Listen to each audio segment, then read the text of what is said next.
آج ہم تاریخ کی ایک ایسی شخصیت پر بات کرنے والے ہیں جس نے پوری دنیا کا رخ بدل کر رکھ دیا، ایڈولف ہٹلر۔ ہم دیکھیں گے کہ تاریخی حقائق کی روشنی میں وہ کیسے گمنامی سے اٹھا، اقتدار کی چوٹی تک پہنچا اور پھر اپنے پیچھے کیسی تباہی چھوڑ گیا۔ اس کہانی کو سمجھنے کے لیے مورخ ایان کرشا کا ایک جملہ بہت اہم ہے، جو کہتے ہیں کہ ہٹلر ماڈرن پولیٹیکل ایول کا مجسمہ تھا۔ یہ ایک جملہ ہی اس موضوع کی سنگینی کو واضح کرنے کے لیے کافی ہے، جس کی گہرائی میں ہم آج اترنے والے ہیں۔ تو ہم اس سفر کو 5 حصوں میں دیکھیں گے۔ سب سے پہلے وہ ایک فنکار سے فسادی کیسے بنا، پھر اس نے اقتدار پر قبضہ کیسے کیا، اس کے بعد تھرڈ رائخ کی تعمیر، چوتھے حصے میں جنگ اور نسل کشی کی بات ہوگی، اور آخر میں ہم اس کے زوال اور ورثے پر نظر ڈالیں گے۔ تو چلیں شروع کرتے ہیں پہلے حصے سے، فنکار سے فسادی تک کا سفر۔ ہٹلر کی کہانی کی شروعات کسی بڑے سیاسی خاندان میں نہیں، بلکہ آسٹریا کے شہر ویانا میں ایک گمنام، خواہش مند آرٹسٹ کے طور پر ہوئی تھی، جو بعد میں انتہا پسند سیاست کی سب سے بڑی علامت بن گیا۔ ذرا اس تضاد کو دیکھیں۔ ایک طرف تو وہ ایک ناکام آرٹسٹ تھا جسے ویانا کی مشہور آرٹ اکیڈمی نے 2 بار مسترد کر دیا، اور وہ بے گھروں کی پناہ گاہوں میں رہ کر اپنی پینٹنگز بیچ کر گزارا کرتا تھا، اور دوسری طرف پہلی جنگ عظیم نے اسے ایک بالکل مختلف انسان بنا دیا، ایک ایسا سپاہی جسے بہادری کے لیے آئرن کراس جیسے اعلیٰ ترین اعزازات ملے۔ یہی جنگ کا تجربہ تھا جس نے اس کی شخصیت کو ہمیشہ کے لیے بدل دیا۔ پہلی جنگ عظیم میں جرمنی کی شکست ہٹلر کے لیے ایک گہرا ذاتی صدمہ تھا۔ اس نے اس کے اندر انتہا پسندی کی آگ بھڑکا دی۔ وہ اس جھوٹے افسانے پر پختہ یقین رکھتا تھا کہ جرمن فوج میدان جنگ میں نہیں ہاری، بلکہ اسے سویلین لیڈروں، مارکسسٹوں اور خاص طور پر یہودیوں نے پیٹھ میں چھرا گھوم کر ہرایا ہے۔ اس نے معاہدہ ورسائی پر لوگوں کے غصے کو خوب استعمال کیا، جرمن ورکرز پارٹی جوائن کی، اور 1923 میں بیئر ہال پچ کے نام سے اقتدار پر قبضے کی ایک ناکام کوشش بھی کی۔ اسی ناکام بغاوت کے بعد جیل میں اس نے لکھی اپنی بدنام زمانہ کتاب مائن کامف، یعنی میری جدوجہد۔ یہ صرف اس کی زندگی کی کہانی نہیں تھی، بلکہ یہ اس کے تمام خطرناک نظریات کا ایک مکمل بلو پرنٹ تھا۔ اسی میں اس نے اپنی شدید یہود دشمنی، جرمنی کی توسیع کے منصوبوں اور نسل کی بنیاد پر قائم ایک آمریت کے اپنے پورے ویژن کو تفصیل سے بیان کیا۔ تو سوال یہ ہے کہ وہ اقتدار تک پہنچا کیسے؟ اب ہم آتے ہیں دوسرے مرحلے پر۔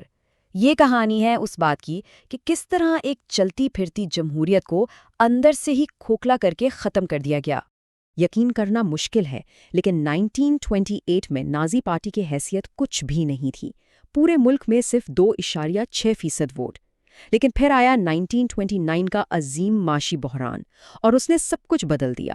عوام کی مایوسی اور غصے نے انہیں نازیوں کی طرف دھکیل دیا، اور صرف 4 سال کے اندر 1932 تک نازی پارٹی جرمن پارلیمنٹ یعنی رائکسٹاگ کی سب سے بڑی پارٹی بن گئی۔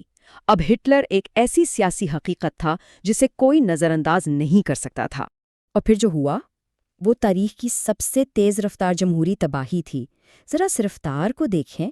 جنوری 1933 میں ہٹلر چانسلر بنا۔ صرف 1 مہینے بعد پارلیمنٹ کی عمارت میں آگ لگی، اور اسے بہانہ بنا کر تمام شہری آزادیاں معطل کر دی گئیں۔ اگلے ہی مہینے مارچ میں انیبلنگ ایکٹ نے اسے مکمل آمرانہ اختیارات دے دیے، اور اگست 1934 تک وہ فیورر یعنی مطلق العنان رہنما بن چکا تھا۔ مطلب صرف 1.5 سال میں ایک پوری جمہوریت دفن ہو گئی۔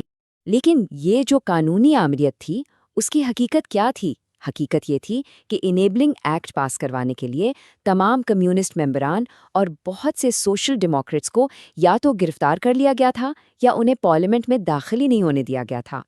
یہ اقتدار جمہوری طریقے سے نہیں، بلکہ دھونس اور طاقت کے زور پر حاصل کیا گیا تھا۔ اچھا، تو اب ہٹلر کے پاس مطلق طاقت تھی۔ اس نے اس طاقت کا کیا کیا؟ اب ہم آتے ہیں تیسرے حصے پر، تھرڈ رائخ کا معمار۔ اس نے جرمنی کی شکل ہی بدل ڈالی، بالکل اپنی نازی سوچ کے مطابق۔ اس نے ایک ایک کر کے مخالفت کے ہر راستے کو بند کیا۔ پہلا قدم، تمام دوسری سیاسی جماعتوں کو یا تو غیر قانونی قرار دے دیا گیا یا انہیں ڈرا دھمکا کر خود ہی ختم ہونے پر مجبور کر دیا گیا۔ دوسرا قدم، مزدوروں کی یونینوں کو ختم کیا گیا اور ان کے لیڈروں کو جیل میں ڈال دیا گیا۔ جولائی 1933 تک نازی پارٹی جرمنی کی واحد قانونی پارٹی بن گئی، اور آخر میں اس نے اپنی ہی پارٹی کے اندر موجود مخالفین کو بھی نائٹ آف دا لانگ نائیوز میں بے رحمی سے ختم کر دیا۔ جب ملک کے اندر کوئی مخالف نہیں بچا تو ہٹلر کی پوری توجہ باہر کی طرف یعنی جنگ کی تیاری پر لگ گئی۔ اس نے معاہدے ورسائی کی دھجیاں اڑاتے ہوئے جرمنی کو دوبارہ مسلح کرنا شروع کیا، معیشت کو جنگی بنیادوں پر استوار کیا، رائن لینڈ پر دوبارہ قبضہ کیا، آسٹریا کو جرمنی کا حصہ بنایا اور پھر سوڈٹن لینڈ کو بھی ہڑپ کر لیا۔ ساتھ ہی اس نے جاپان اور اٹلی کے ساتھ طاقتور فوجی اتحاد بھی قائم کر لی۔ اور اب ہم اس کہانی کے سب سے تاریک باب میں داخل ہو رہے ہیں، جہاں یہ نظریہ ایک بھیانک حقیقت بن گیا۔ یہ چوتھا حصہ ہے، جنگ اور نسل کشی۔ 1 ستمبر 1939 جرمنی نے پولینڈ پر حملہ کر دیا اور اسی دن یورپ میں دوسری جنگ عظیم کا آغاز ہو گیا۔ یہ کوئی حادثہ نہیں تھا، اس کے ارادے بہت پہلے سے واضح تھے۔ جنگ شروع ہونے سے کئی مہینے پہلے 30 جنوری 1939 کو اس نے پارلیمنٹ میں کھڑے ہو کر اعلان کیا تھا، نتیجہ یہودیت کی فتح نہیں ہوگا بلکہ یورپ میں یہودی نسل کی فنا ہوگا۔ یہ آنے والی نسل کشی کا ایک واضح اور خوفناک اعلان تھا۔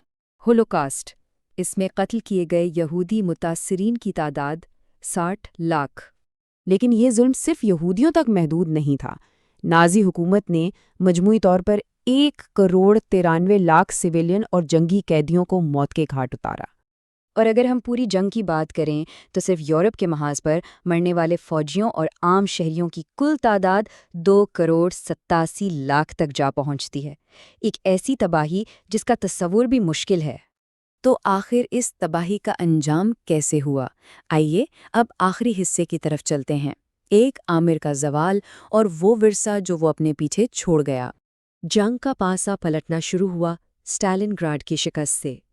پھر جب اتحادیوں نے ڈی ڈے پر حملہ کیا تو خود جرمن فوج کے اندر یہ احساس پختہ ہو گیا کہ اب شکست یقینی ہے، اور اسی احساس نے 20 جولائی 1944 کو ہٹلر پر کیے گئے ناکام قاتلانہ حملے کو جنم دیا۔ اس کے آخری دن بھی کسی ڈرامے سے کم نہیں تھے۔ 20 اپریل 1945 برلن کھنڈر بن چکا تھا اور وہ زمین کے نیچے ایک بنکر میں اپنی آخری سالگرہ منا رہا تھا۔ کچھ ہی دنوں میں سوویٹ فوج نے شہر کو گھیر لیا۔ 29 اپریل کو اس نے اپنی دیرینہ ساتھی ایوا براؤن سے شادی کی اور اس کے اگلے ہی دن 30 اپریل کو جب سوویٹ فوجی بالکل قریب پہنچ چکے تھے اس نے خود کو گولی مار کر اپنی زندگی کا خاتمہ کر لیا۔ وہ تو چلا گیا، لیکن اس کی میراث کیا ہے؟ شاید اس کا بہترین جواب وہیں ملتا ہے جہاں سے وہ آیا تھا۔ اس کے اپنے آبائی گھر کے باہر ایک یادگاری پتھر پر یہ الفاظ کندہ ہیں: امن، آزادی اور جمہوریت کے لیے فاشزم پھر کبھی نہیں۔ لاکھوں مردے ہمیں خبردار کرتے ہیں۔ اور یہ تاریخ ہمیں آج بھی ایک بہت بڑے سوال کے سامنے لا کھڑا کرتی ہے۔ وہ سوال یہ ہے کہ جمہوریت کے نظام کو نفرت پر مبنی نظریات سے کیسے محفوظ رکھا جا سکتا ہے؟